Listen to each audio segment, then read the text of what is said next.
Welcome to the Emergency Care Improvement Programme webinar series, covering a range of topics support delivery of urgent and emergency care services across the health and social care system.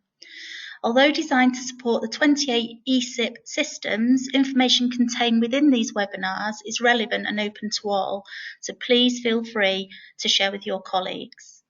Today's webinar on clear structure and leadership to an assessment area can reduce length of stay will be delivered by Dr. Darren Orr, who is a consultant geriatrician at Nottingham University Hospital's NHS Trust.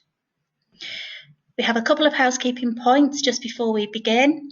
Just to note that the session is being recorded and the recording will be available on the website to view shortly.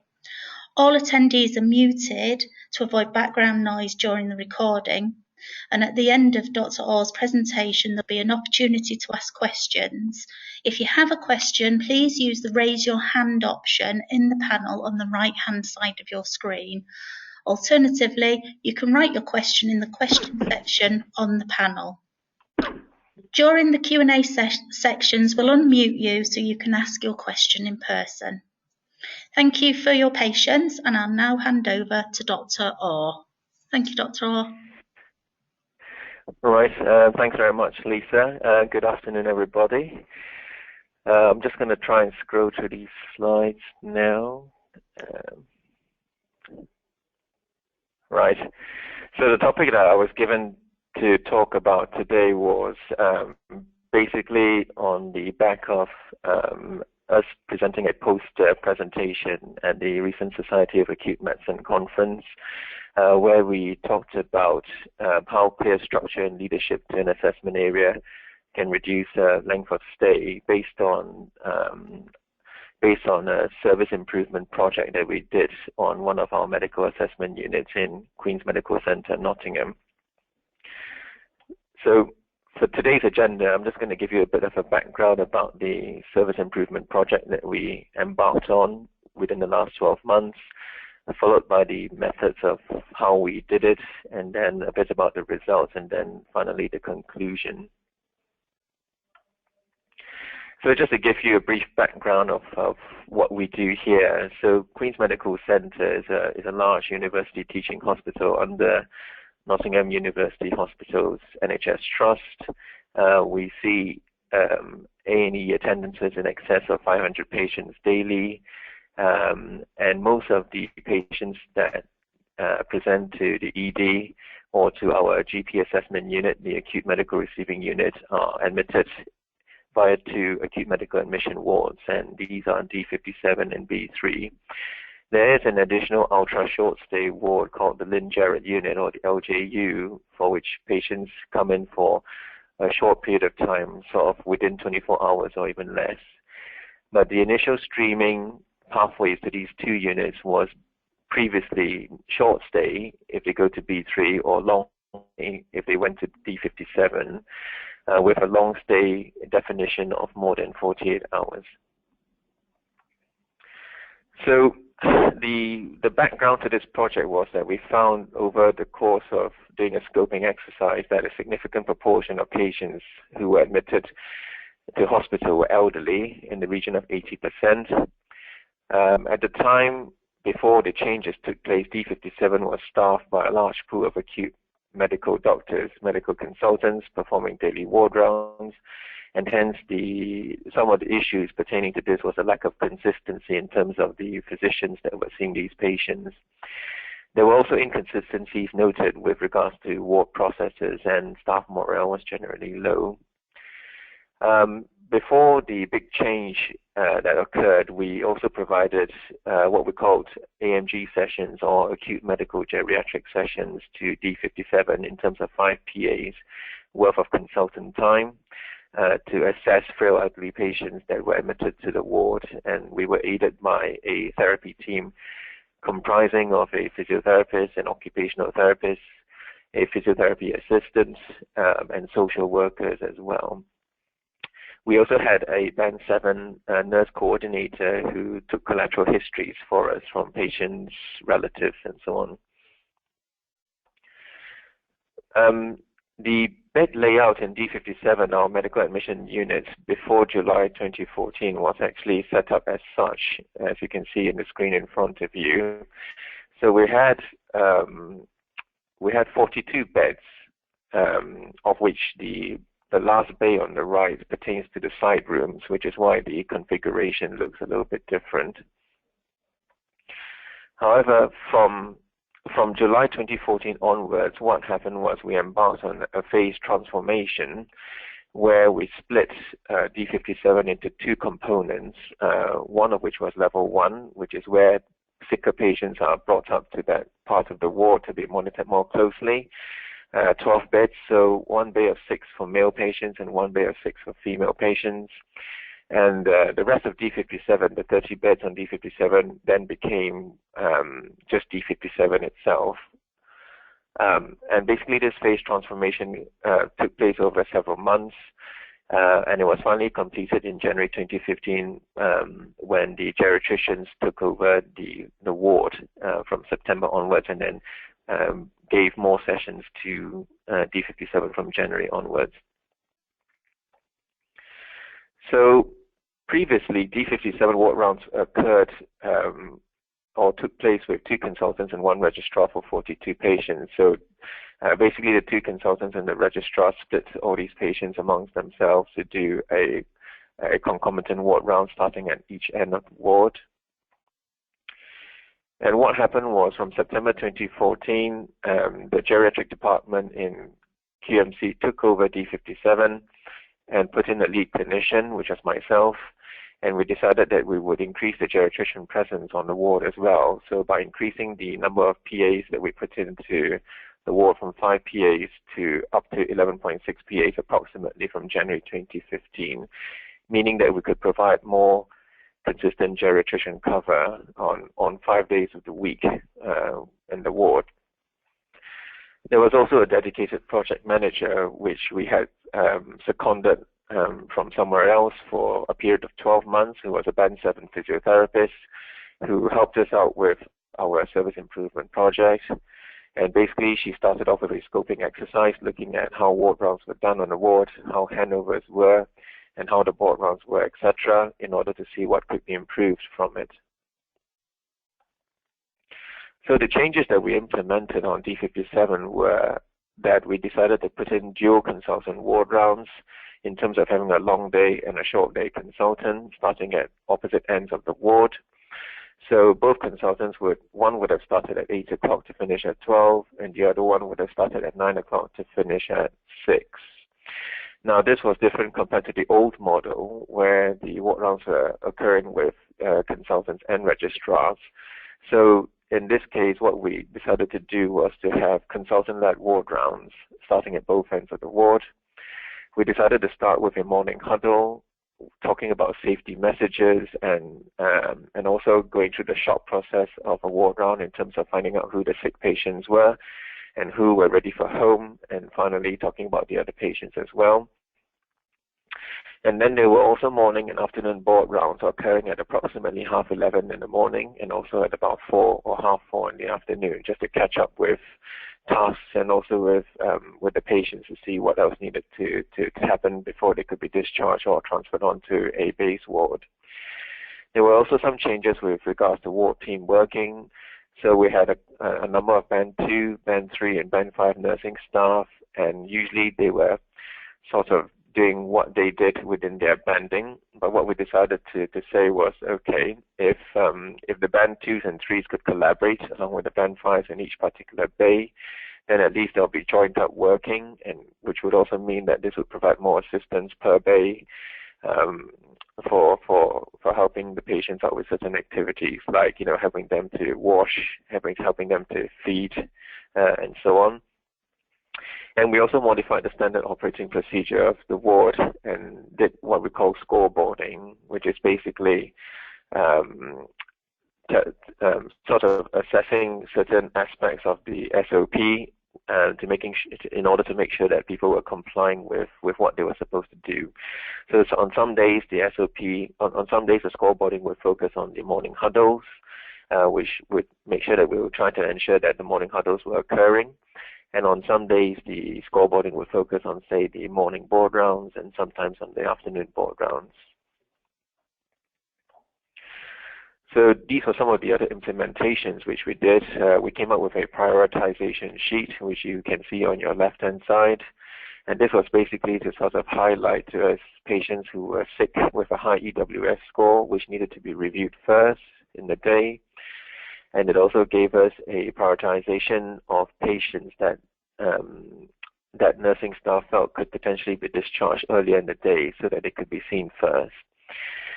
We also developed a working group in D57 for which the project manager was closely involved in with regards to seeking their views and concerns and expectations on what should be going on the ward, so that we could make step improvements to try and manage those concerns and expectations. What we also did was to try to optimize our IT resources by having more computers on wheels on the ward available for one-stop ward rounds to occur. We also had focus weeks where we emphasized various aspects of the scoreboard in order to sort of embed the practice and also to enhance accountability amongst the consultants who were based on the ward, performing their ward rounds. Some other changes worth telling you about that occurred during this period of time of change was that in the end, we decided to shift the long day consultant times from 9 to 6, as I told you earlier, to 8 to 5 in order to shift the decision-making process earlier in the day so that we could get decisions about patients sooner, so that if we wanted to discharge patients out quicker, we could do so, and the physical therapists could see the patients quicker, and the discharge coordinators could expedite discharge quicker also. There was also an introduction of specialty teching within the trust with regards to using Nerve Center, which is an application that you can download on an iPhone device. And the purpose and benefit of using this was that you could tag patients to a particular specialty once you've senior reviewed them, so that they could move on to a specialty-based ward as soon as possible if necessary. And we kind of felt that this probably also had a part to play in reducing our length of stay on the assessment ward. During this period of time also, we had a lot of discussions with the emergency department and also with our GP admissions unit, Aamer, to sort of find out whether we could modify the streaming criteria for the patients that were coming up to D57. Because as you know, D57 was taken over by the geriatric department in September 2014. So part of why we did that was because a lot of patients were elderly, and also because we wanted to provide specialist comprehensive geriatric assessment to these patients sooner in their admission pathway. And in order for us to do this, we wanted to sort of make sure that the right and appropriate patients were admitted to the right ward. So with regards to D57 being more elderly focused, we wanted to make sure that the streaming criteria would reflect that, in the sense that patients who are 70 years old and above, plus having 2 or more of the relevant comorbidities, as you can see down there, in terms of having falls, reduced mobility, having cognitive problems, incontinence, or being in receipt of care, or having palliative care issues, would be accepted under D57 and would be streamed there in preference to going to B3, which was the other acute medical ward, which would serve the young patients and sick medical patients. So we used the criteria on the previous page were criteria that were set out by the AHSN, which is the Academic Health Science Network of the East Midlands. And basically, when we used that criteria and we did a quick audit snapshot in January, February 2015, and also in June 2015, we found that in terms of the total number of patients meeting the AHSN criteria, were approximately the same between January and also June. So for example, in the top row there, you can see that the total number of patients is approximately 23 to 26 patients meeting the criteria. And then in the middle row, that tells you how many average patients are meeting the criteria per day, which is approximately 21 patients in January and also in June as well. The figure that you can see on the right-hand column where it says number of beds needed 63 was because when we were looking at the AHSN criteria for admitting patients with D57, part of what we were looking at was to see if we kept patients on the assessment unit for a period of 3 days in order to discharge them out subsequently rather than transferring them to a base ward, approximately how many beds would we actually need in that sense. Now, basically, if we kept patients on the ward for just 1 day, we would probably need about 21 beds anyway. But if we kept them on the ward for approximately 3 days length of stay, then we would probably need 63 beds. With regards to the fact that, as you will see in subsequent slides, that we were keeping patients on the ward for approximately a day to a day and a half, the number of beds that we would need for this, if we were to go with this particular streaming criteria, would approximately be about 21 beds anyway. This is very much in keeping with the number of beds that we had on D57 to play with, which was 30 beds anyway.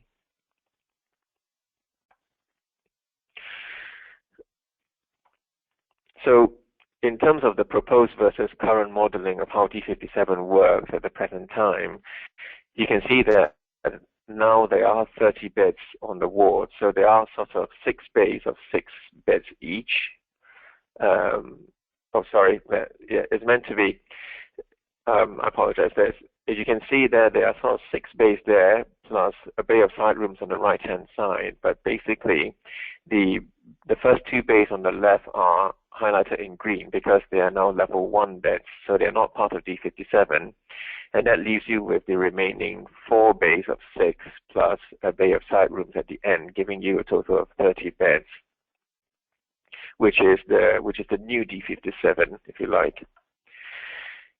And at the present time, because of the fact that we don't have sufficient geriatricians to staff the whole ward, to do a ward round of all 30 patients every day, we have had some help from the acute physicians also to do half of the ward, which means that the consultant that starts on the left-hand side, looking after those 15 patients, would be an acute physician from acute medicine, and the other beds on the right-hand side of the ward, comprising 15 beds, would be reviewed by a geriatrician.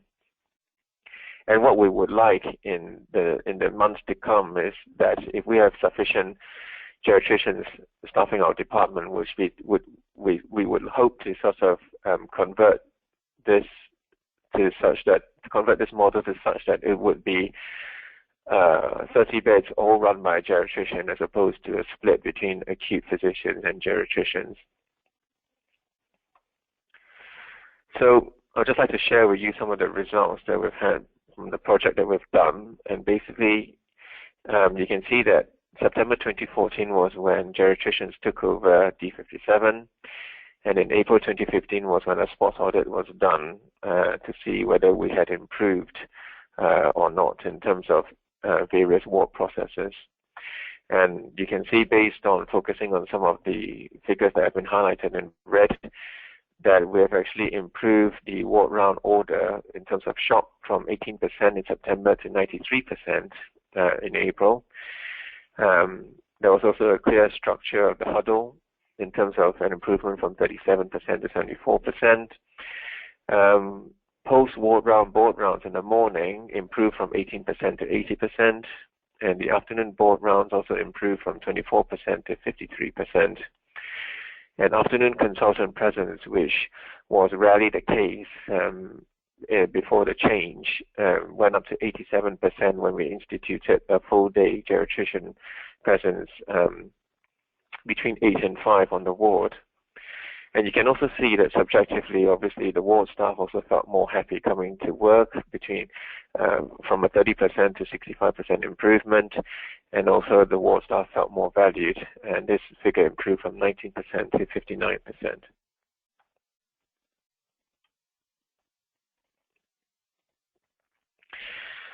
In terms of all ward departs, and I do apologize that the figures at the bottom might be hard to see, But you can see that this is an SPC chart looking at our performance from approximately June 2013 on the left-hand side all the way to the 21st of December 2015 on the right-hand side. And there has been a step down at approximately July 2014, and we relate this to the fact that D57 was then split from D57 itself into level 1, which has got 12 beds, and then D57 itself, which has got 30 beds. And that's why there was the initial step down in terms of ward departs in July 2014. Subsequently, there hasn't been much change in terms of ward departs from then on all the way to the end of last year. In terms of our average length of stay in hours, when we took over the unit in September 2014, you can see that approximately at December 2014 there was a step down. So there was the average length of stay was about 33 hours before December 2014, and then this went down to approximately 28 hours. And this improvement in our length of stay has been sustained all the way to December 2015.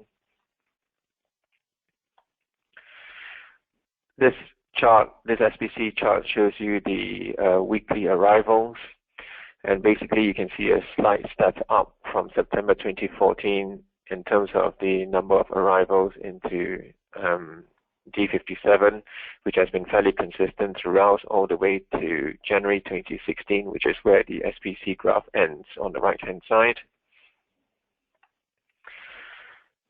In terms of weekly discharges from D57, you can see that this has been fairly consistent on the SPC chart, although towards the end of the chart, say from sort of November onwards, the graph starts to squiggle a little bit downwards anyway.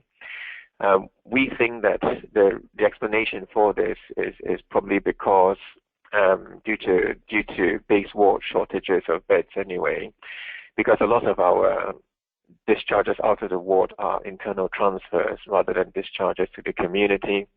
So if there's bed blocking in the base wards, then this would reflect in terms of having less patients being able to move off D57 onto the base wards, and I think this is what the graph is showing. So as I explained earlier, most of our discharges from the ward pertain to internal transfers, so therefore the weekly hospital discharges, in terms of those who are discharged alive, has stepped down slightly from October 2014, but this has been fairly consistent throughout this past year. And in terms of our weekly internal transfers, this has been a slight step up from when we took over in September 2014, and again that has been fairly consistent throughout the last 12 months.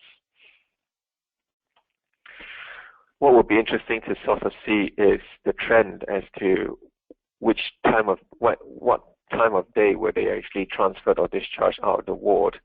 And these graphs, these SPC graphs, pertain to ward departures between 6 to 12 noon and from 12 noon to 5 o'clock. And you can see that basically there's a slight shift up in the SPC graphs from when we took over.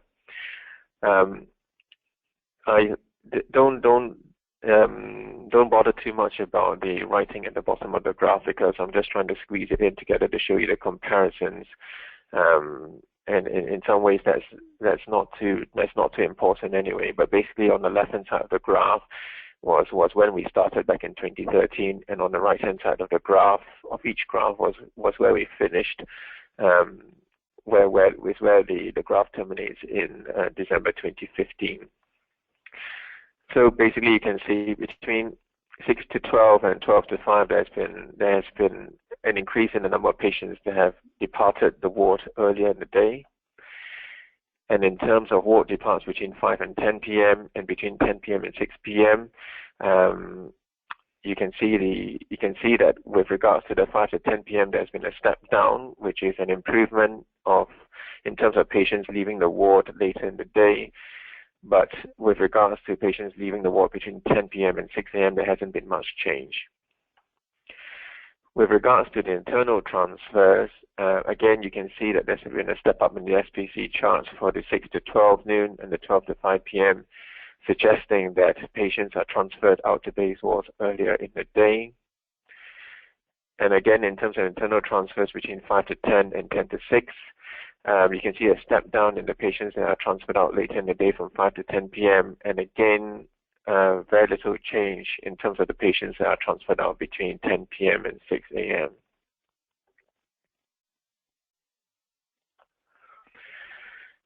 This is a graph that shows us that tells us that from December 2012 onwards up to December 2013, there has been a gradual decline in the average length of stay for all base wards in geriatrics. HCOP is our term for geriatrics in the sense that it stands for healthcare of the older person. So as you can see from the left-hand side to the right-hand side, our length of stay is kind of gradually shifted from 16 days to approximately 15 days by the end of 2013. And this graph shows you that from September 2014, which is approximately when we took over D57, all the way to August 2015, there has been a gradual shift in the overall length of stay of our base ward patients from about 17 or 15 days down to about 10 to 13 days.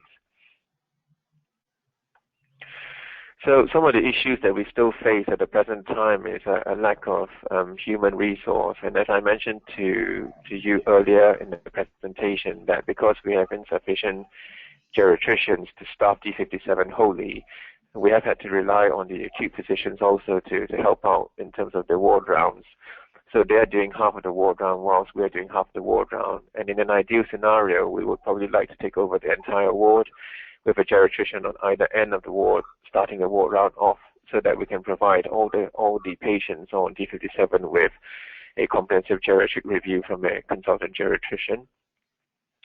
There are some difficulties with lack of community beds within Nottinghamshire, and the difficulty that this poses is that in terms of if we find someone who's medically fit for discharge from the medical assessment ward, D57, sometimes it's very difficult to get them into community beds straight away if they need ongoing rehabilitation. And as a result of that, we feel that sometimes the patient ends up going to a base ward instead, which probably explains why our internal transfer rates could be high also. Another difficulty that we've found within the last year of managing this project is that we found that despite providing streaming pathways to say that, well, if you're frail elderly, you should come to D57, and if you're not frail elderly, you should go to B3. The problem with having streaming criteria like this is that it all goes to pot when the emergency access targets in the ED are being breached, and that means that sometimes patients may inadvertently go to the wrong ward, and hence this doesn't serve our patients any good in that situation.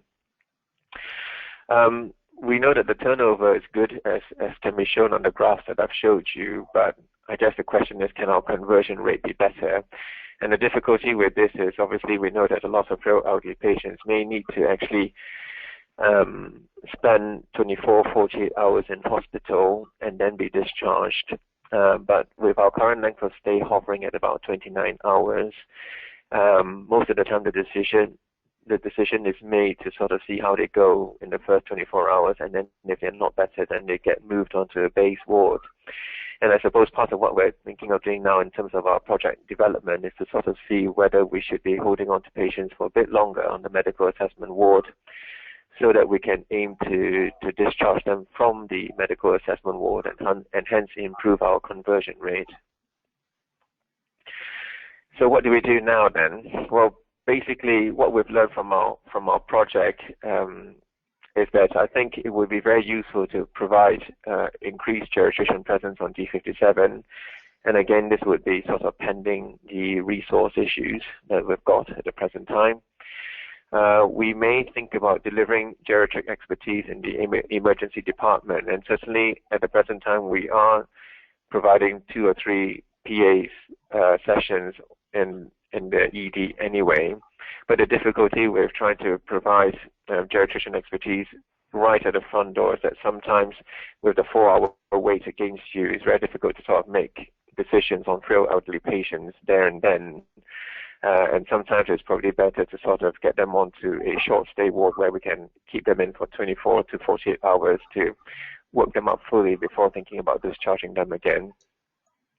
I think it's important to have a robust therapy team to support the geriatric assessment in terms of having a good physiotherapy team and also good discharge coordinators and also good links with the community as well in terms of having a good community bed base, which we don't really have at the present time.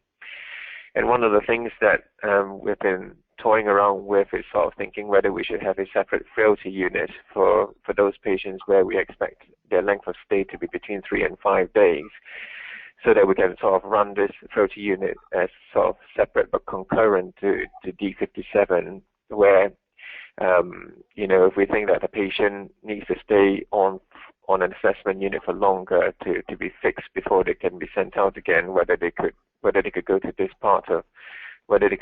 particular unit instead of the medical assessment unit which we've got set up for our frail elderly patients at the present time. And that's it really. So I'm happy to take any questions from any of you.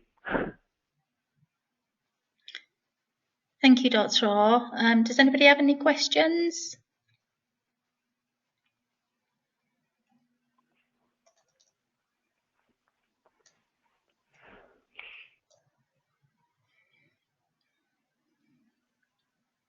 So say if you can raise your hand, or you can write your question in the question pane, and I can ask Dr. Orr your question for you.